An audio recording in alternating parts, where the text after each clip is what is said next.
เอาค่ะไม่ซุง Google ค่ะกำในไว้เสียเฮาไล่verify ตัวเฮาใส่ไม้พางไม้อย่างเรียบร้อยก็ในเฮาที่มาโอนเงินเข้ามาในบัญชีของ Binance ของเฮาค่ะเนาะขอฟังการลงทุนล่างมีไรมีซุ้มมือไปเฮ็ดนั่นให้วนดีๆเสียก่อนฟังมีลองเลือกซุ้มตัวถึงจัดปันสุดเจ้ามาเขาขาดเดมเอาบนพรเฮาได้โอนเงินผ่านดังP2P ค่ะเนาะที่เต้งก็มีอยู่หลายตั้งค่ะเนาะอันเปิ้นโอนเงินเข้ามาใน Binance ค่ะเนาะอันนี้เฮาที่มาโอนผ่านดังP2P หรือว่า Pay to Pay นั่นค่ะเนาะบอกว่าคนสองก็โอนเหมือนกันหาซื้อขายเหมือนกันจังได๋ค่ะเนาะกำในให้ก็เข้ามาดีเทรดนะคะมาดีเทรดก็ที่มีที่P2P นี่ค่ะนะเข้าว่าดีนี่ค่ะได้เข้าว่าดีนี่เพราะว่าของไผและเปิดอ account Binance สมัยใหม่ค่ะเนาะพอดีมาซื้อขายดัง P2P ใน P2P เขาดีคือเฮา verify หมายโฟนทางกำค่ะเนาะอันนี้เฮาไล่ verify ไว้เรียบร้อยแล้วค่ะเนาะกำในเฮามาด้วยเงินค่ะเฮาได้ซื้อเป็นเงินUSDT 5 BTC จังได๋ค่ะเนาะจักก็เปลี่ยนสวิต Ethereum จังได๋จักก็ค่ะเนาะเฮาได้มาซื้อเป็น USDT ค่ะเนาะ USDT เนี่ยเหมือนกับUSD เงินดอลลาร์นั่นค่ะเนาะบ่เปิงกันราคามันก็เนาะกำในเฮาได้เอาเงินสังซื้อแล้วนะกำในเฮาได้เอาเงินไทยเสื้อเงินมันซื้อเนี่ยก็เฮามาเตรียมที่นี่ค่ะบ่ได้เอาเงินมันก็ AMK นี่ค่ะเนาะได้โอนดังปานค่ะเนาะเพราะว่าคนเมืองมันมีก็เฮาได้เอาเงินไทยซื้อก็เฮาเอา TXP นี่ค่ะเนาะ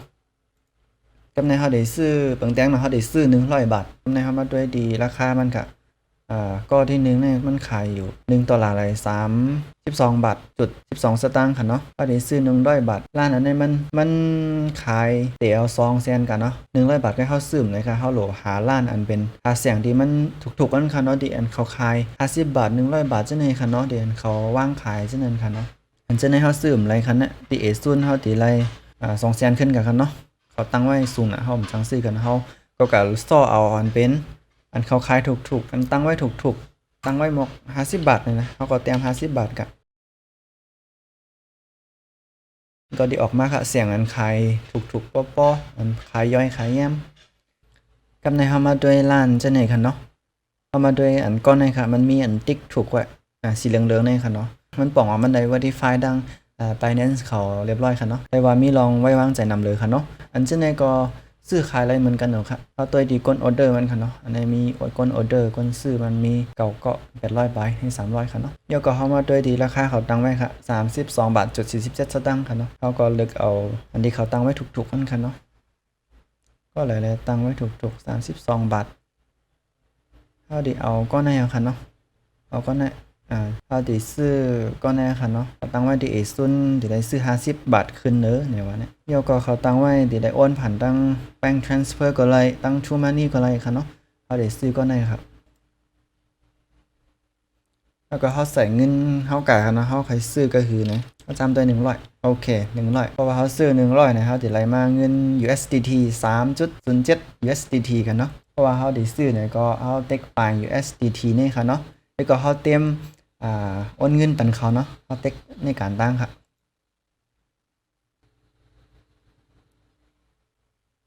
โอเคกำไรดีออกอันนี้มาค่ะเนาะอันนี้ดีออกมาเงินของเฮาเนาะเฮาได้ซื้อ100บาทแล้วก็เฮาได้ไหลมาที่3.07 USDT ค่ะเนาะอันนี้เป็นหมายปานของก้อนเฮาที่ไหลโอนปานนั้นค่ะเนาะอันนั้นก็เลือกเป็นTrue Money ก็ได้เฮาได้เอาหมายปานค่ะเนาะอันนั้นเฮาก็แชทหาเขาค่ะเนาะเฮาแชทหาเขาก็ได้เฮาไปด้วยเขาตอบมาอินค่ะเนาะบางก็ตอบมาไว้ค่ะนะบางก็เขาตั้งต้วยพงเขาหาที่ไหนก็เป็นไรค่ะเนาะมันก็เขาไปฟ้องไปขายตลอด24ชั่วโมงไปตอบแชทลูกค้าจังนั้นค่ะเนาะโอเคเขาตอบมาค่ะเนาะกำลังเขาก็โอนเงินบันเขาค่ะ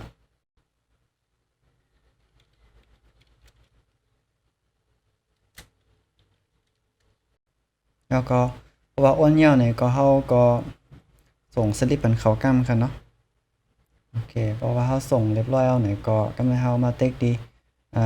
transfer next ในค่ะเนาะแล้วก็เขาเต็ก confirm นะครับแล้วก็เขาไปคือเขาส่งเหรียญ USDT บันเฮาค่ะเนาะสังว่ามีปัญหามาเขาโอนมาจังได๋เฮาสามารถตกย้อนไหลขึ้นค่ะเนาะกำไดก็เฮาไปคือเขาโอนเงินบันเฮาเลยค่ะเนาะโอเคกำไดเขาโอนเงินบันเฮากำไดดีออกนานได้มากค่ะเดี๋ยวก็ให้เฮามาเต็กดี transfer to spot นะคะเนาะโอเคกำไดดีออกนานได้มากค่ะเนาะเมื่อกี้เฮาซื้อกัน100บาทได้เลยมา3.07 USDT ค่ะเนาะดีเลยตัวนี้ดีเลยได้มากค่ะเมื่อเหลียวเงินของเฮามีไว้ใน ห้องของ P2P นี่ค่ะเนาะเพราะว่ามีอยู่ใน P2P เนี่ยเขาจะเอามาซื้อขายอะไรเด้อค่ะเนาะเขาจะได้ส่งมาดัง Fiat and Spot นี่ค่ะเนาะเขาจะได้ส่งมาที่นี้ค่ะแล้วก็เขามาเด็กดีอันนี้ค่ะเนาะดี transfer นี่ค่ะเอาแถวนี่ค่ะนะแถว USDT ค่ะนะเงินเขามีนั่นแล้วก็มันดีบอกนะอันนี้มันดีบอกค่ะนะ from P2P to Fiat and Spot ค่ะเนาะแล้วก็มาเลือกmax นี่ค่ะเนาะเอาเงินทั้งหมดในUSDT ของเขาเนี่ยส่งกับดีspot ค่ะเนาะโอเคเรียบร้อยกำไรเขามาด้วยเต็กตัวดีเฟสแอนด์สปอร์ตนี่ครับแล้วก็เงินทีนี้เขาหายกาวค่ะเนาะเงินทีนี้เขาส่งกาวค่ะเนาะมันดีมาอยู่ทีนี้แล้วครับ